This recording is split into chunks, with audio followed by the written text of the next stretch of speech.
We often focus on the Supreme Court as the ultimate arbiters of what the Constitution means, but the court only hears 70 or 80 cases a year, and that means that it's the lower federal courts and the state Supreme Courts who are really making constitutional law in a lot of cases.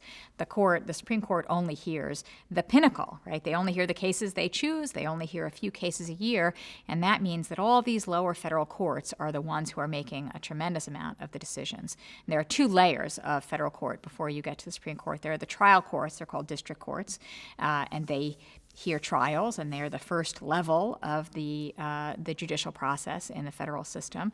And once a district court has made some kind of a decision, you can appeal to appellate courts, and there are these circuits. So the circuits actually are 3 or 4 states, sometimes a few more states, geographically bounded. So the First Circuit is New England, and the Second Circuit is New York and Connecticut, and part of New England, actually, Vermont is in the Second Circuit. The Third Circuit is Delaware and Pennsylvania, New Jersey. So you can imagine the circuits superimposed on a map of the United States, and they usually hear cases in 3-judge panels. So the lower courts are still hugely important. They're hugely important for a number of reasons. The first is because the Supreme Court only hears 80 or 90 cases a year, the vast majority of cases are finally decided by the lower courts.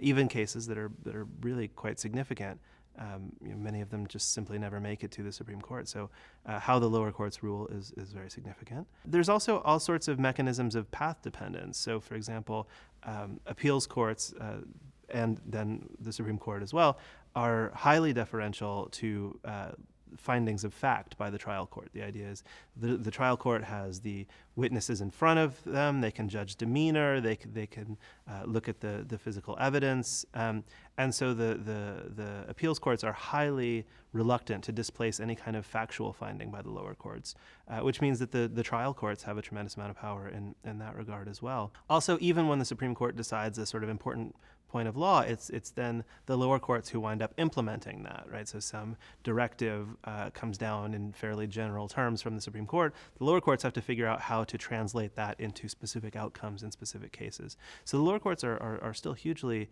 important, and lower court judges are still quite powerful in the system. Because there are different circuit courts, the different circuit courts might come to different conclusions about a particular issue. Some circuits would uphold Obamacare, and some circuits would strike it down. Some circuits would say gay marriage is a constitutional right, and some circuits would say it's not.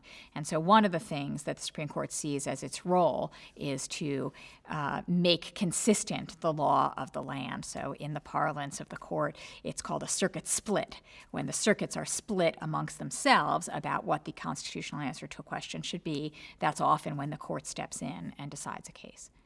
There are 12 regionally based circuit courts of appeals, the 1st through 11th circuits and the D.C. Circuit. And they might read each other's opinions, but they are not bound in a precedential sense by one another's opinions. So on the same issue of law, the 2nd Circuit based in Manhattan and the 9th Circuit based in San Francisco might come to different outcomes. And one of the main ways the Supreme Court decides to hear a case is when that happens. If 2 different courts of appeals will come to a different outcome on the same case, the Supreme Court is highly likely to agree to hear a case that will resolve that circuit split.